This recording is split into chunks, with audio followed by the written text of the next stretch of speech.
February is Fireball Month. NASA has photographed about half a dozen of these bizarre slow-moving, deep-diving fireballs. Their sizes vary from basketballs to buses. Where are all the strange meteors are coming from? They all hail from the asteroid belt, but not from a single location in the asteroid belt, said Bill Cook of the Meteoroid Environment Office at NASA's Marshall Space Flight Center in Huntsville, Alabama. There is no common source for these fireballs, which is puzzling. There have been 5 or 6 notable fireballs that might have dropped meteorites around the United States alone. Germany and Japan have also had notable sightings. February 1st, a meteor lit up the skies over central Texas, putting on a dazzling show for people in the Dallas-Fort Worth area. It was extremely bright, and took 8 seconds to cross the sky, said eyewitness Darren Moore. I could see the fireball start to slow down, then it exploded like a firecracker artillery shell into several pieces, flickered a few more times, and then slowly burned out. As bright as the full moon, the fireball was spotted by NASA cameras in New Mexico, more than 500 miles, 805 kilometers, away.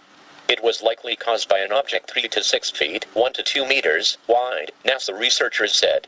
These fireballs are particularly slow in penetrating, meteor expert Peter Brown, a physics professor at the University of Western Ontario, said in a statement.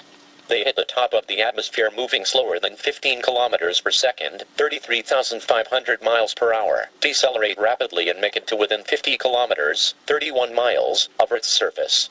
And the meteors have kept coming.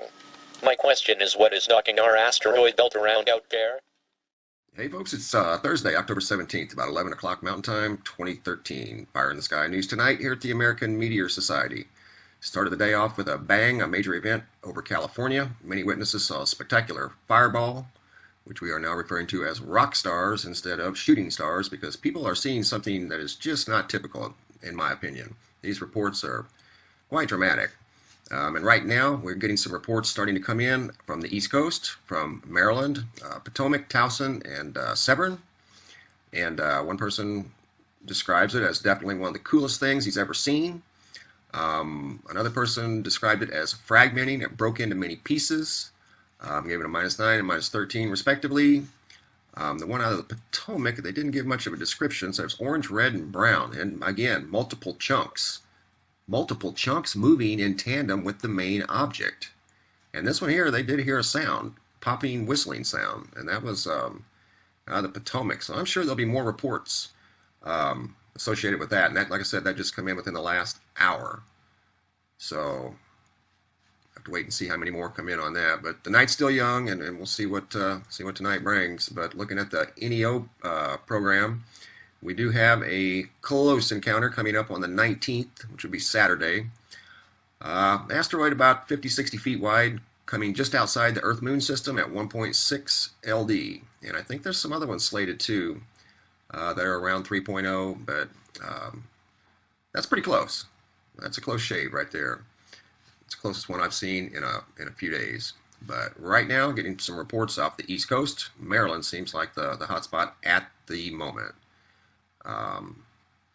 And one thing I'd like to ask you guys while I've got you here, the last couple of days, and this is just a question I want to ask, if any of you people are feeling like extremely tired, especially the last couple of days. My wife wanted me to ask, so I told her I would. And myself included, I have to be honest. Today, for some reason this afternoon, and I don't normally get this way, I got really super tired.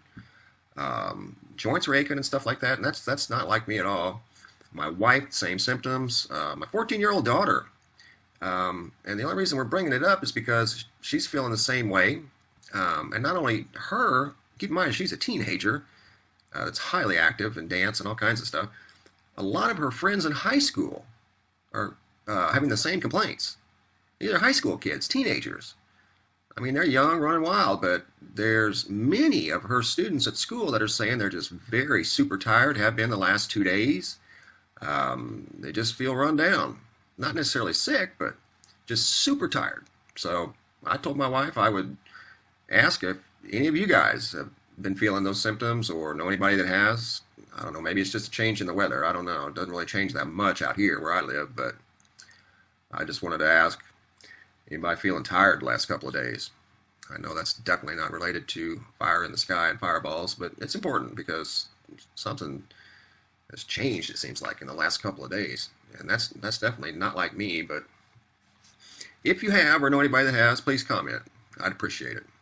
And as always, guys, during these uncertain times, be brave, be strong, and be wise. That's the news for tonight. Thanks for watching. The fireball flew Friday night. The East Coast does not mean the end of Western civilization as we know it. Although you may have succumbed to the prophecy that some social media stopped running. The sky lit along the entire U.S. East Coast. Those who saw it described it as a thin stripe of blue-green-white, explains Chip Guy, who was driving in eastern Maryland when he and his family saw him. It did not last more than 8 or 9 seconds, and then disappeared, said a spokesman Guy, Sussex County, Delaware. Frankly, I did not think too much about it, he says, but became concerned when he published it in the web of the local media. Triggered a rapid and overwhelming. That was just the tip of the iceberg of what was going to happen that night. Throughout Friday night, every few seconds a message appeared on Twitter from someone who had seen the meteor. Some of the messages were from the cities of New York and Washington.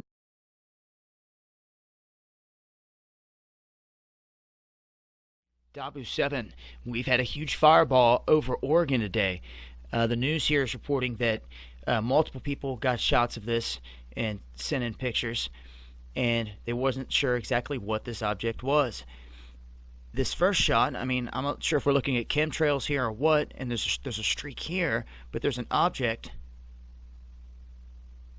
right here in the frame, and I'm not sure what this is. If this is what they were seeing, there's no trail off of it. There's no smoke. There's no nothing. And that is way too large to be a bird. For a bird to look like that, it had to be somewhere up here in this tree line, somewhere up in this area, not way out there like that. I mean, I guess it could be a possibility, but I'm not sure if that's the object they're talking about or not. When looking at the other pics, it is clear. This is the fireball that they are talking about. This pic is similar to the other, but there's nothing up here. This is a very good shot here. Almost pyramid type structure as it comes crashing down to Earth. Almost pyramid type structure.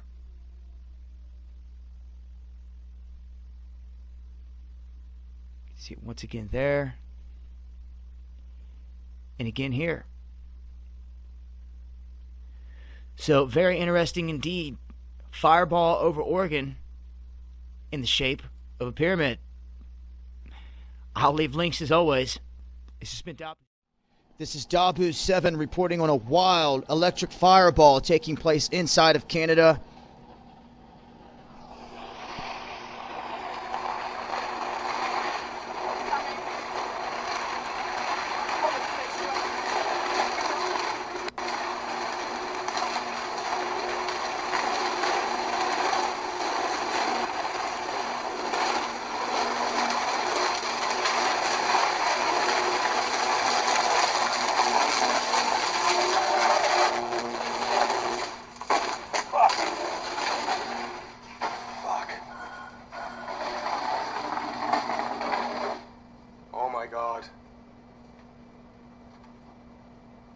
Oh my god, that is not cool.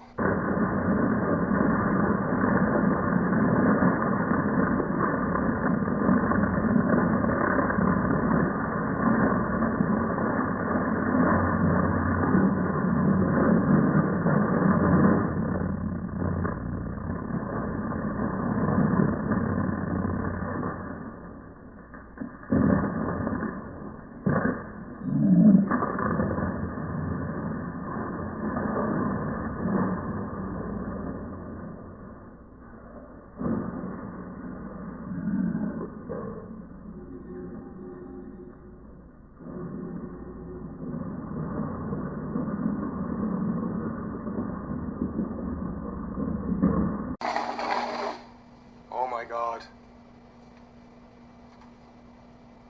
Oh my God, that is not.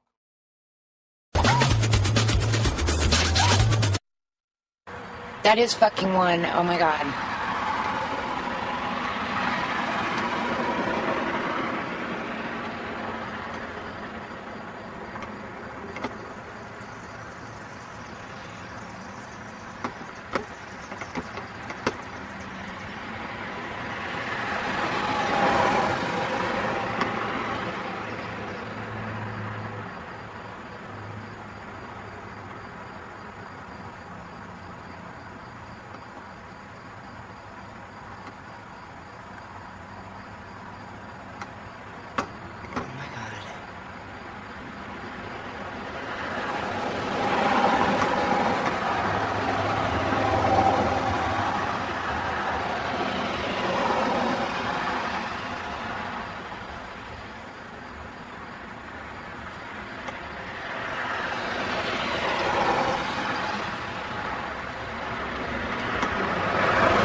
super hats also. Info evidence, 24th April 2005. After the first and the second contact. See, if impossible, these videos. Only 22 days passed. And then...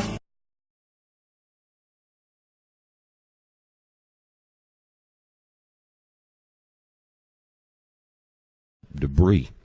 As you watch these explosions come off, it highlights both energy that's blown off the sun, debris, and energy that's in the solar system surrounding the sun, between Earth and the sun. Again, this is SDO, a different satellite, but still Earth-facing.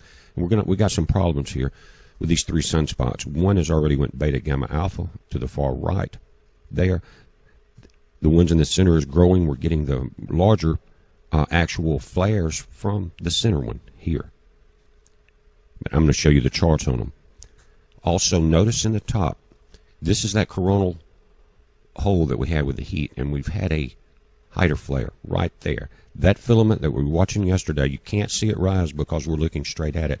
But notice the wave that comes out at the bottom on both sides. That's called a Hyder flare. You can Google that, Hyder. But that's when a filament rises. The gravity of the sun pulls it back down and it collapses. Notice how it goes over that dark purple, that heat of the sun. Check that out. Now, I'm going to go through a couple of different cameras here, but we've got filaments that have, that's the tail end one there, as the Hyder flare collapsed, and see how far it reached. Remember, it takes 109 Earths if you place them across the face of the sun to cover the distance, to give you an idea of how massive each one of these objects that we're looking at. Again, in the dark green there, that's the coronal hole. And I'm going to stop this and pause it on these strong flares. Again, Earth-facing images from the Solar Dynamics Observatory there. And I'll show you these on the charts. It's the strongest one in a few weeks. There, look at that arc, the power inside that. It's huge. And that's what's happening is these sunspots are growing and spots around them are starting to tie in together, and that's why we're getting these multiple magnetic fields. And I'll show you that. Check this out on the close-up.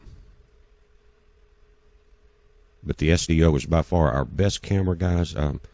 It's to watch the sun with. You don't have the Earth's atmosphere as you do from ground-based telescopes, and they can really analyze, and you can too with the different cameras. Here's our peak. We went to an M3 that, notice, started on the 27th, up through the different flares, and then this one. That's the strongest one. And if you go back almost in a couple of weeks, guys, and you can see there, as I was doing the video, just a slight uptick. But we're going to watch this.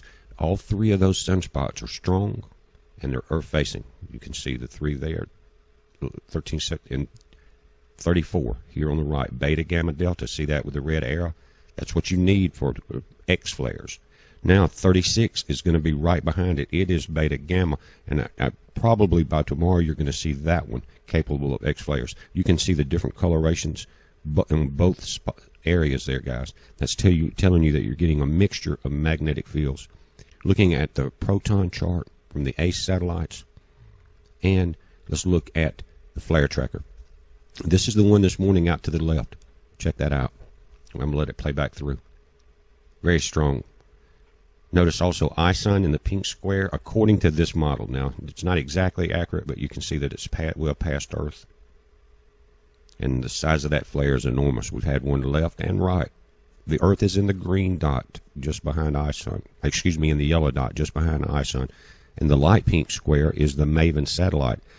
It's probably got the best pictures of ISON there is, and we're not being shown them. They're saying they're going to launch it out to Mars next. Now, looking at the American Meteorite Society website, guys, notice Texas, Nevada, and that's on the dates of the 29th. They came in today. This was last night. San Jose, California, Turlock, Wiley, Katy, Texas, San Antonio, Cleburne, Universal City, and Las Vegas. And also, a third report came in from the UK. And this is the map from last night of the sightings. But that's Edinburgh. And you can come here, and I'll link to this. This is the Lunar Meteorite Hunter site. Notice here the Meteor Alert Large Bolide Meteorite events expected from the 26th up to January 2014. Excuse me, up to the 12th of January 2014. And guys, that's when we're really in the center of the debris field, is the 12th. We're not past that of the incoming trail of ice sun before it went around the sun. It's a heads up on this, guys, and we have got a schedule on our next radio show that will be 30 minutes after Paul Begley's show Monday afternoon. That's 3:30 Eastern, 2:30 Central Time. But we're going to go there, watch his show, and then we're going to take the latest incoming on reports. And I encourage everyone to call in. Guys, the first show was kind of a technological disaster like I expected it to be.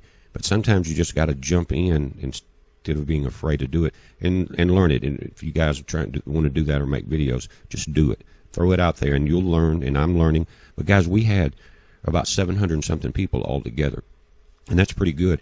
And even though all the tech switches on my end weren't working properly, it was a great show, and I appreciate everyone calling in, and I encourage it. We're going to take calls, and we're going to let you talk about what you feel like is important.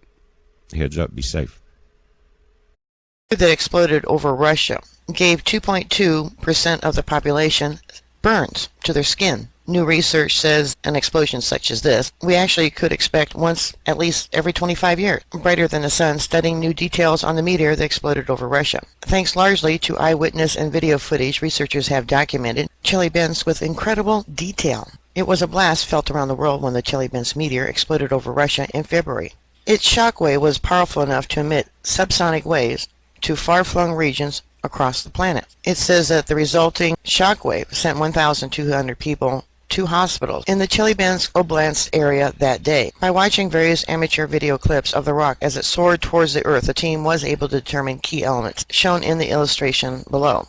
Among them are the meteor's precise trajectory, its speed upon entering the atmosphere, exactly where it fragmented into smaller pieces, and the point at which that explosion shone most powerful.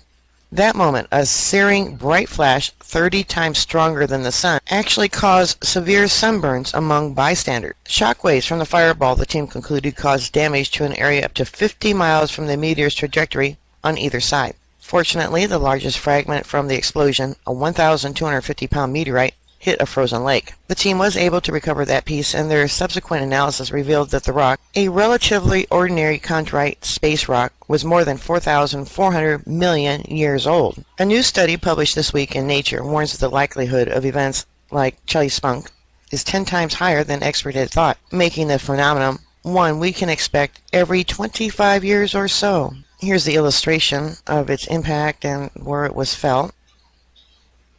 It was traveling 11.6 miles per second, or 40,000 miles per hour. The meteor was brightest at 18 miles, above Earth when it exploded into fragments. 76% of the meteor evaporated before hitting the ground. 3,613 apartments had their windows shattered by the explosion, and 2.2% of the people outside at the time reported sunburns. Alright, bookmark my site. I'll keep you up to date. Please stay safe, and I'll talk to you later. Goodbye, show. Bye.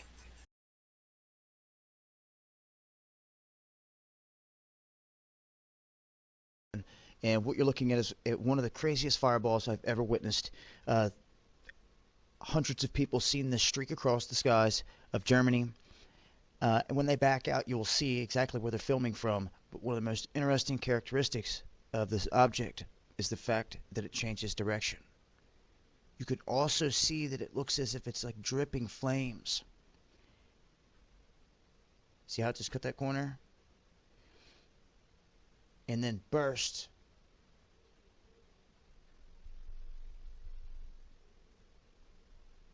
You're going to see it change direction again. And it reminds me of some kind of craft if it was shot and on fire, coming down, still halfway under control, zigging and zagging back and forth. I've never seen a meteorite ever act like this. They always are usually in a straight line. And as you can see, as this thing is coming down through the sky, it is on fire. And it's just like dripping flames. An amazing fireball event taking place in the skies over Germany. Wanted to share it with you. Ice and debris? Related? I don't know, guys. Till next time, eyes to the skies.